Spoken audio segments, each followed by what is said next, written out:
At first glance, Germany and Britain look surprisingly similar. They're both wealthy, Western, industrialized, democratic countries. They face many of the same pressures like immigration, aging populations, housing, shortages and political frustrations, and yet they respond to those pressures in completely different ways.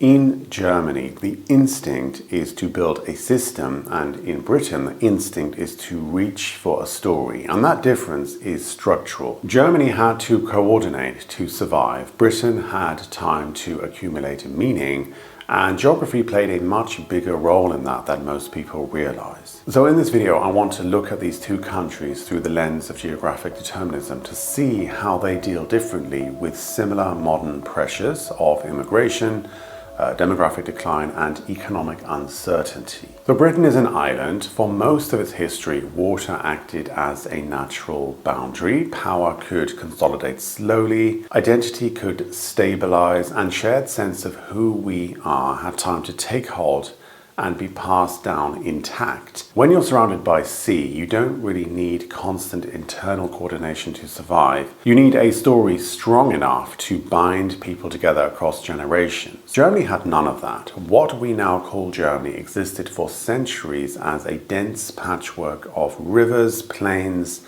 forests, free cities, duchies and rival powers. There were open borders with constant movement of armies, goods and influence, and in that environment stories weren't enough. You don't hold fragmented territory together with shared myth when geography keeps pulling it apart. You hold it together with rules, coordination and structure. And so systems are not a cultural preference in Germany, they are actually a survival strategy. Now, this doesn't mean geography determines culture in some mechanical way. Things like ideas, institutions, and political power matter a lot, of course they do. But geography also plays a role in shaping the problems a society has to solve repeatedly. And over time, societies build habits and institutions and ways of thinking that fit those recurring pressures. So geography doesn't dictate outcomes, but it does dictate the constraints, and the constraints leave patterns. So some people will point out correctly that modern Germany is more flexible than it once was, and that Britain is far more bureaucratic than its self-image suggests. Globalization has blurred the surface differences, but when pressure arrives like immigration or demographic decline, societies don't reach for recent adaptations. They fall back on their deep emotional architecture unless, actively avoided. And you don't learn what a society is by how it behaves when things are easy. You learn it by how it reacts when times are tough. Now, obviously, at the individual level, there is enormous variation, but regardless of that, cultures do develop certain kinds of default modes, ways of organizing, deciding, and belonging that feel legitimate and normal. And these defaults make some choices feel natural and others much more costly. So once you see this, the contrast really stops feeling superficial. Germany didn't choose to become system-oriented, and Britain didn't decide to become story-driven. These were adaptive responses to radically different physical realities, responses that solidified long before modern politics arrived. And once those responses take root, they don't just shape borders or institutions, they really shape how people relate to rules, how they understand belonging, and how they interpret fairness, and how they respond when the world around them begins to shift. So to understand why Germany became a civilization built on systems, you really have to stop thinking of it as a country and start thinking of it as a region. So for most of its history, Germany was not a unified political entity at all. It was a dense, exposed terrain crisscrossed by rivers that connected it outward rather than enclosing it inward. So these rivers were trade routes, they were invasion routes, and also cultural conduits. They linked German lands to Rome, France, to Eastern Europe, and even to the Mediterranean. What they did not do was create a boundary. The geography offered no natural edge where identity could harden quietly over time. There was no island logic, no clear inside or outside. So power could not settle, authority could not rest, and fragmentation was the default condition.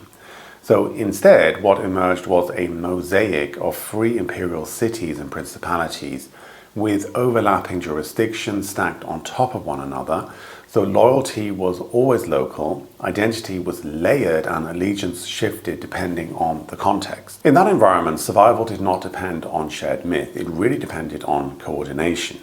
And by the way, this still holds to this day. So if you ask a German about pride or patriotism, 9 times out of 10, they will say something along the lines of feeling connected to their city or regional area, but not to the country of Germany. And this actually has a lot less to do with Hitler and the Nazis and feelings of guilt than it does with the geography and the wider history in general. So when territory is open, you cannot rely on narrative alone to hold it together. You need rules that travel, you need standards that apply across regions, and procedures that reduce ambiguity when authority is diffuse. This is where Germany's instinct for systems take root, basically just as a practical response to this recurring instability. Over time, this logic produces a particular relationship to order. So rules are not seen as restrictions on freedom, but as the preconditions for its very existence. Clarity becomes a form of respect, and precision becomes moral, and predictability leads to trust. So when authority is fragmented, systems are what make cooperation possible. This is why, much later, when Germany finally becomes a nation state, it does so not through revolution or shared myth, but through administrative unification, through things like legal codes, educational standards, and bureaucratic rationalization. This nation is engineered, and once that engineering logic is in place, it doesn't remain confined to government, it spreads outward into institutions, into workplaces, and everyday expectations about how societies should function.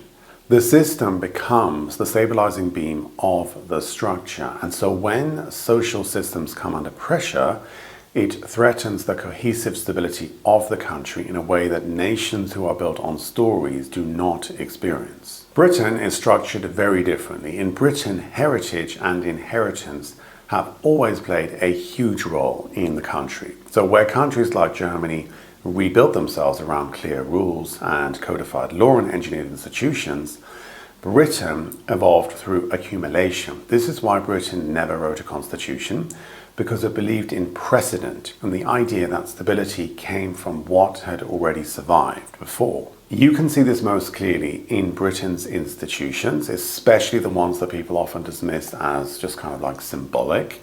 If you look at the monarchy, this is an institution that has survived civil war, empire, collapse, world wars, decolonization, scandal, and near irrelevance. And how has it done this? Well, by constantly rewriting its role inside the same story. So when monarchy meant power, it ruled with an iron fist. When power became dangerous, it stepped back. When empire collapsed, it rebranded itself as service. And when reverence faded, it leaned into ritual and continuity. So there is nothing efficient about the monarchy. What makes it special is this ability to make sense within the existing story and structure of the time. History really has demonstrated how flexible and adaptable it is. It kept answering the same quiet question of what does this institution mean now in this current context. The same logic applies to Parliament. So British parliamentary politics have always been more theatre than machinery. It's kind of about ritual and archaic language and inherited procedures, and all of it signals that power is constrained by history. It's not invented from scratch. So even when Parliament fails, as it often does, people still argue inside its framework. They still recognize it as the place where legitimacy lives. And that recognition matters more than competence in a story-based system. Or if you take common law, for example, instead of a clean legal code, Britain built its legal order case by case. And so context and interpretation really matter. The law in Britain has evolved kind of like a conversation with the past. That looseness allowed Britain to absorb contradiction without constant redesign. And this is how Britain managed internal difference for centuries. So England, Scotland, Wales, and Ireland were never culturally uniform. Class divisions were always extreme, and regional identities have always been very strong. Yet for long periods, these tensions were held together by a shared narrative of continuity, like the crown, parliament, history, and how things are done. So even devolution follows this pattern. Scottish and Welsh autonomy movements, they are not primarily like technocratic demands for efficiency. They're symbolic claims about recognition, about history, and about sort of having your own voice. And Britain responds not by rewriting the system from scratch, but by layering new meaning onto old structures. Even Ireland often raises a counterexample to this idea. This actually reinforces this kind of island logic rather than contradicting it. Because Ireland is also an island, precisely because it could sustain its own narrative coherence, it resisted incorporation into Britain's story once that story lost legitimacy. And so structural control without shared meaning could not hold. When the narrative broke, the separation followed. And so actually the story of Ireland really reveals an important boundary of story-based order. Like narratives can contain a lot of difference, but only as long as they are believed. The vulnerability of story-based societies is that the stories must be constantly told, they must be relentlessly reinforced without reprieve. And when the story then thins, the fragility of the whole thing is exposed. So when people can no longer explain what the country is or what it stands for or what belonging actually means, there is nothing procedural to fall back onto. So there's no like clear rule book or shared framework. There's just ambiguity. And this is where modern pressures really hit the hardest. So I think that Germany gets something profoundly right, which is that it understands that cohesion requires structure, that expectations must be explicit, and that integration without rules is just chaos. So its insistence on language and law and institutional participation is not authoritarian at all. It really is civilizationally coherent for that society. But I think Germany does misunderstand the nature of belonging. So in Germany, they kind of assume that once people function within the system, like once they have a job, once they're plugged in, they will just come to or identify with it automatically. They kind of seem to think that loyalty will emerge from participation. And I mean, this assumption is currently being put to the test. I think what Britain has historically really well understood is that people need to feel part of a story larger than themselves, that identity is really shaped through symbols and rituals and shared reference points, much more than formal procedures. But Britain also misunderstands the cost of ambiguity. So like when stories are not clearly articulated, they fragment very quickly. And when institutions stop reinforcing a common narrative, people just fill the gap with competing ones. So issues like immigration then become a proxy battlefield for much deeper anxieties about identity loss. So Germany is kind of like, here's how the system works, enter if you can fully function within it. And Britain is kind of like, you're welcome to join, we're so happy to have you, but we can't exactly clearly say, welcome you into what exactly. Much of the ideas that I have talked about here were drawn from the idea of geographic determinism, and I know that this theory has its critics, but there really is something to it, like there really is. You know, geography sets the constraints. It is the canvas upon which human organizational principles are painted and where institutions and culture grow. So thank you so much for watching. I hope you found this video interesting. If you did, you might want to check out this video here next. That's it. Take care, and I will see you in the next one. Bye.